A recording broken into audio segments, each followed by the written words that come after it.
Um, and so now we're going to bring up our speaker. This is Reverend Harold Correa. And I have a few words to share about Reverend Harold.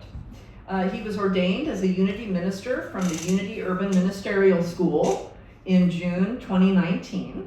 He has had a passion for all things spiritual for most of his adult life. It was this passion that led him to find Unity. Reverend Harold's purpose is to help transform lives, spreading the message of unity around the world. He realized the joy of teaching unity principles when he saw the faces of students light up when they understood the spiritual concepts. He feels at home when he is involved in sharing and spreading spiritual truths. So Reverend Harold is going to come on up. He's going to lead us in meditation and then give his talk for today, which is titled The Christ Body. Reverend Harold.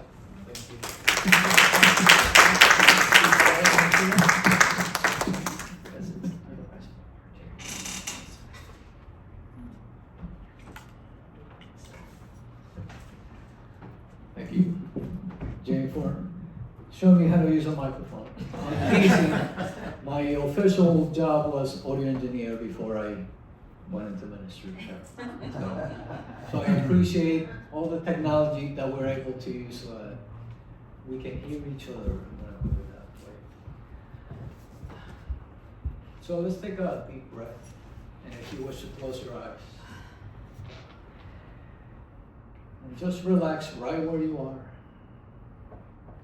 Let's do one more deep breath. And as you release, just release all concerns for the day, for the week. Knowing that we are here in divine order. That whenever we come together for spiritual awareness, that Christ's presence dwells within us, guiding us, showing us the way, and letting us know that all is in divine order. From our daily word, we read from the Psalm, "Be still and know that I am God." Let's go through it one more time. Be still and know.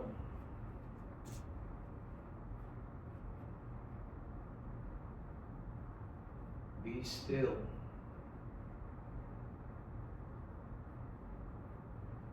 and be as we go into the silence.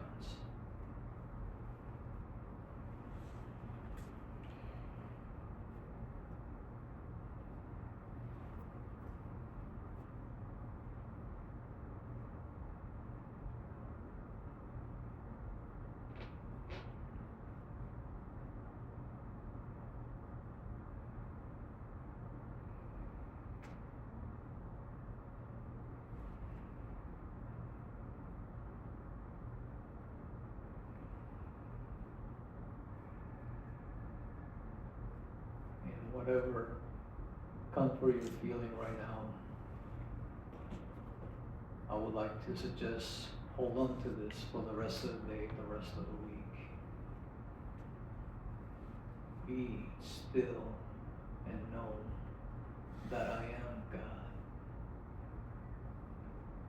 We know that even Jesus told us that we are all gods. We are all part of that divinity. If all there is God, where does that leave us? Definitely not outside of it. So we do have that spark of that divinity within us. And when we lift up our thoughts and our prayers, we can become aware of this divinity, this wholeness, this oneness that we all are. And as we come back into this present moment, we know that wherever we are, God is. And so it is. Amen. So as you all know, yes, this is our second Sunday of Lent. By show of hands, I'm wondering, has anybody taken up any kind of fasting for this Lenten season? Okay, I see a few hands. I'd like to suggest that if you're not keeping it perfect, don't beat yourself up about it. Just start again. And if you haven't started yet and you wish to start today, count those 40 days from today. It doesn't have to be exact. You can do it anytime you want. And yes, during any of that time, if you forget and you don't do whatever it is that you're fasting from or keeping from, again, no need to be down on yourself. Do as A Course in Miracles tells us. You can choose once again. So pick it up once again and keep doing it. Keep doing it. And it's just a matter of practicing it. It's not about being perfect. So yes, the Lenten season is a good time to work on transforming yourselves. The title of my talk, The Christ Body, I switched it a little bit, and it's based on Jesus' transfiguration, and I'll go into it a little more deeper. How many of you think you've had moments of transformation throughout your lives? I think we all have, whether you're aware of it or not. And yes, it is as simple as going from being a child to being a teenager, a young adult, an adult, and then the rest of us. So I think we all have moments of that transformation. And I think especially when you start working on your spiritual self, that's when you become more aware of them. An easy example of transformation could be when you're doing something you truly are passionate about, something you love. What usually happens? You lose track of time. You don't even think about eating sometimes, and you just keep going. And this is a real question. I'm going to ask, what's that passion for you? Anybody want to share with us? You can call it out loud. I'm listening. What's something you're passionate about? Service. Wonderful. Anybody else? Teaching. Teaching. Yes, yes. Healing. Healing. Wonderful, wonderful. Singing. Singing. Dancing. And dancing. Oh yeah, we got the two there. You got more music. Wonderful.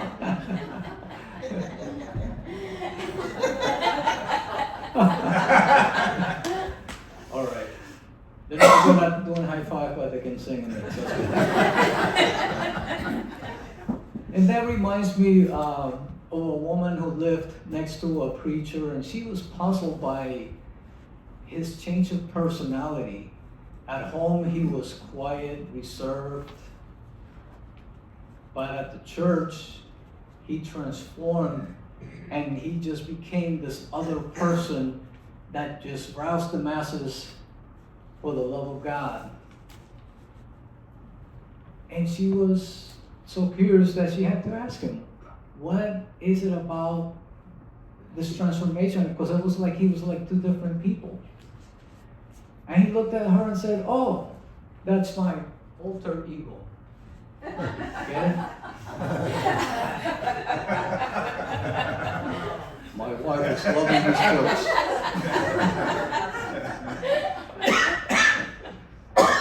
So let's read Matthew 17, 1 through 9, which is about the transfiguration. 6 days later, Jesus took with him Peter and James and his brother John and led them up a high mountain by themselves. And he was transfigured before them, and his face shone like the sun, and his clothes became bright as light. Suddenly there appeared to them Moses and Elijah, talking with them. Then Peter said to Jesus, Lord, it is good for us to be here. If you wish, I will set up 3 tents here, one for you, one for Moses, and one for Elijah." While he was still speaking, suddenly a bright cloud overshadowed them, and a voice from the cloud said, "This is my son, the beloved. With him I am well pleased. Listen to him." When the disciples heard this, they fell to the ground and were overcome by fear. But Jesus came and touched them, saying, "Get up and do not be afraid." And when they raised their eyes, they saw no one except Jesus himself alone. As they were coming down the mountain, Jesus ordered them, "Tell no one about the vision until after the Son of Man has been raised from the dead." Now we can take this metaphysically, and we got Charles Fillmore to thank a lot for all of this. As I'm sure some of you know, he actually wrote a book called Metaphysical Bible Dictionary, where he had terms from the Bible and he explained them metaphysically. And there's so many words that it looks like a Bible itself, it really does. But there was not enough to put them all there. He had to write another book called The Revealing Word. So all these come from one or the other.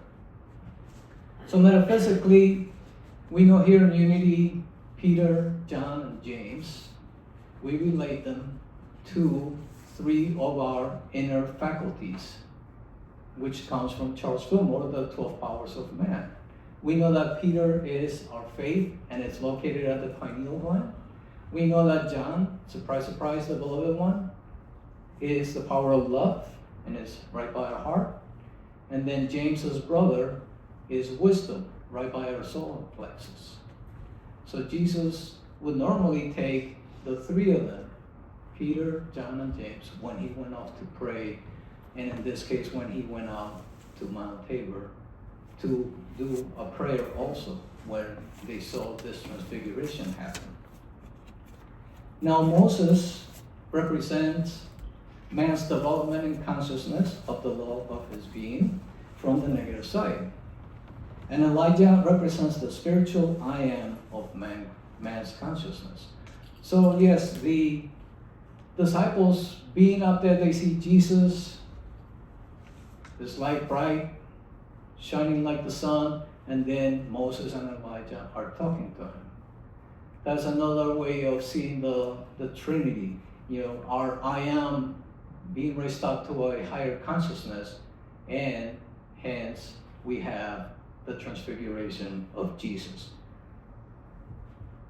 Now when faith, wisdom, and love are raised in consciousness, the Christ within will come upon you, and you will understand the law and prophecy.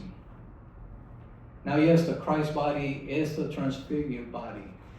We have our physical body being transformed, transfigured into our spiritual self, our divine self.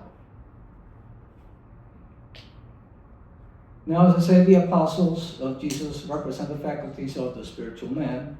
When we lift up our faculties, we behold spiritual reality and we see the body as it is in truth. Think about that. It is vitalized, it is enlightened, it is luminous, it is energized, and it is our true center of who we truly are. Now there's another part of the story where it says Peter, John, and James dropped to the ground when they heard the voice. Now what is that when we hear the voice of the divine, we have to be fearful? And the same happens to the disciples. Brings me to a quote from Marianne Williamson from her book, A Return to Love. And that was my first introduction to A Course in Miracles, thanks to my sister Gloria, who's here with us. So thank you for that one. That was one of my initial moments into spirituality. Yes, I had been working on other things as I came along, reading things like Deepak Chopra, Eckhart Tolle, Dr. Wayne Dyer, and then Marianne Williamson came along. And yes, when I read that book and she kept talking about A Course in Miracles, I thought it was something that I needed to, a course that I needed to go somewhere. In my mind, it was somewhere in Arizona that I had to go for a week or two and learn about this Course of Miracles. And when I found Unity, I realized, oh, it's a book. And you can go and do groups and meet and learn that way. And that became one of my passions. So it was between A Course of Miracles and the teachings of Unity. And one thing led to another. And yes, Reverend Carol was telling me a similar story to mine, where multiple times, and I'm going to say a couple of the ministers where I was, we went through a couple of ministers there, and they both would say to me, have you ever thought about becoming a minister? And I'm like, nope, that's not for me, no way. I could never see myself up there doing anything like that. And one thing led to another, and I realized my ministry, my first ministry, you could say, was A Course in Miracles. Of course, I started facilitating it at one point. And then one thing led to another, I became a prayer chaplain, which I'm very grateful for also. And from that, I went into ministerial school. And the rest is history, as they say. So let's see, where are we? So, what Peter, John, and James see is our divine potential that Jesus showed them when they saw him up there on Mount Tabor. Now, why would Jesus show them something like that unless he was telling them, you can do that as well? Now, Lent is not just about releasing things, fasting from things, but I also, from Charles Fillmore's A True Lent, his original book, A True Lent, where he talks about we should be focusing on feasting on something. So instead of fasting from, let's say, negative thinking, feast on the good thoughts that you can bring to mind. So, better yet, Lent is really our ultimate vision of our true divine self. Who believes that? Anybody here? I like to think that I do. And yes, being Lent, and we can use this season to become a better version of ourselves. Really to transform ourselves, to see our divine selves. And you might be thinking, yeah, easy for you to say, but how can I truly make that happen? Well, the main thing about the Lenten season is truly about prayer and meditation. And I think all of us that are here coming from Unity, we know that what that's about, because Unity truly came out of prayer and meditation. Our co-founders, Myrtle and Charles Fillmore, had no intentions of making this a church. They just started teaching and praying with others. And then it got so well known that people wanted a church, and that's why it happened. But yet they still would say, we're not trying to take away from your religion. You can come here and learn spiritual principles and use them in your own churches. And I think to a certain extent we've gotten away from that. And I'd like to remind us to think about that. I have no problem with whoever's here saying, I also like to go back to my Catholic church or Methodist or Baptist even. And I say Catholic because I grew up Catholic. I like to say that I'm glad that my parents were not too religious, so I didn't have to go all the time. And yes, there was a time in my 20s or so, but like, I don't want anything to do with this because it just didn't ring true to me. But I'll be honest with you, now that I am a minister of Unity, I like to go back and it's like, okay, what are they looking at? And then try to bring it here and maybe have us look at it metaphysically so it's better for us. So I hope you appreciate what I am attempting to do anyway, right now. So yes, to be able to do prayer and meditation, it should be easy. Well, I'm going to call it simple, because it's not always easy.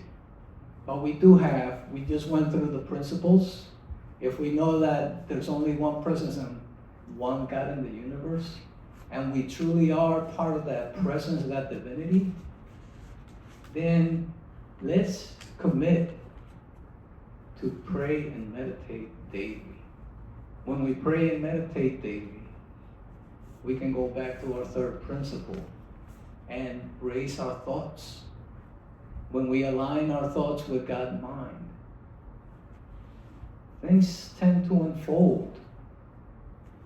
And yes, sometimes they don't seem to be so smooth, but I dare say that we have to experience those moments. Because what is that? I'm thinking about, how does a pearl come about? That grain of sand that gets into the oyster. Without that friction, we wouldn't have that beautiful pearl. So I am gonna just mention that to you. When you're going through those hard times, this too shall pass, and because of that, you will become better. I can tell you right here, standing in front of you, I've had quite a few of those just in the last few years. I'll try to make it brief. The first one I'm going to talk about is I went through, I'm going to call it a bout with colon cancer. And yes, when I got the diagnosis, it just kind of blew my mind. It's like, how could this be? I like to think that I take care of myself. I like to exercise. Yes, I'm not the best nutritionist, but if I'm going to if I see a soda or a glass of water, guess what I'm going to drink, right? So I do that. But for some reason, I had to go through this. And yes, I was saying bad things about my sister. I'm going to say something good. She is our healer in our home. She's been doing holistic healing, and she knows all kinds of modalities. She went through the traditional Chinese medicine, and she helped me to really work on myself. And yes, from the moment I got the diagnosis, I knew that I was going to work on my spiritual, I was going to work on my physical, and I was going to work on my mental. And she helped me with that.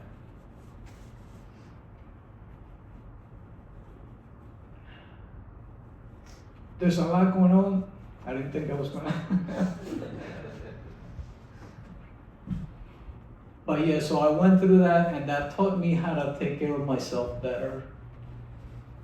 It helped me to learn for myself that I was more committed, more persistent to myself than I thought.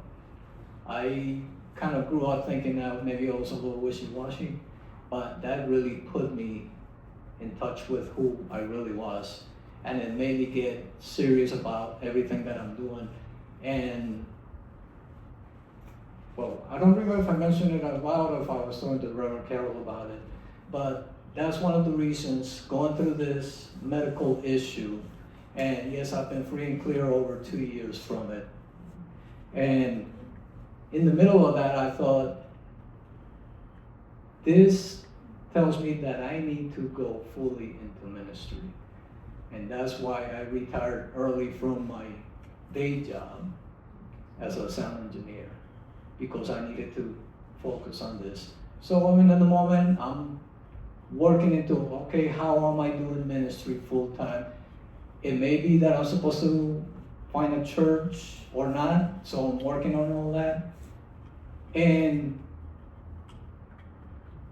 that helped me get stronger, and I'm glad that all that happened, because without going into too much detail, we also had some issues where it just so happened that this past December, a year ago, my mom passed away, and literally 3 months later, my dad passed away. Now, they were not together, but the issue comes where my dad was being exploited. He kind of had been in and out of our lives, so we weren't fully connected with him.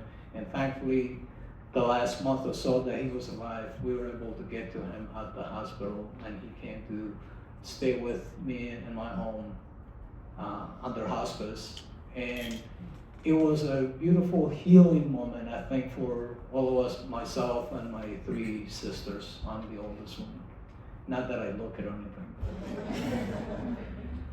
So yes, all this, and it gives me more impetus to keep doing what I'm doing. And as I tell you this, I realize why I had a vision when I was going through ministerial school, and I thought I needed to quit because it was so much that I didn't think I could do it. And what came for me that it would be more dangerous for me to stop than to keep going. And that never made sense to me till now. So thank you for being part of this with me. Wow. Here we're having a transformation right here, right now. So yes, I'm sure you've had all your own transformations. So make it a point to at least take advantage that that's what we intend to do with the Lenten season, to work on our transformation, work on our prayer and meditation, to be the best that you could be, to lift your thoughts higher, to get to that Christ body that we truly have within us, that we truly are. Yes, as we all will. If you don't know, let me tell you.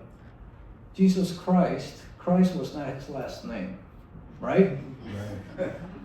Christ is more of a title that we have for him, the Christ presence. And yes, any one of you could be your Christ. I could be a Harold Christ, Tim Christ, you name it. So why not? Let's accept that. Then let's not go around the rest of the year thinking that we are less than we need to be. We need to be who we truly are from this moment forth. So take this Lenten season to be that true divinity of yourselves, to be your Christ body. I'd like to leave you with one last short story before I go. So God's talking to one of his angels, and he tells him, guess what? I just created a 24-hour period of light and darkness down on earth. And the angel says, oh, okay, that's good, but what are you going to do now? And he says, well, I think I'll call it a day. Thank you.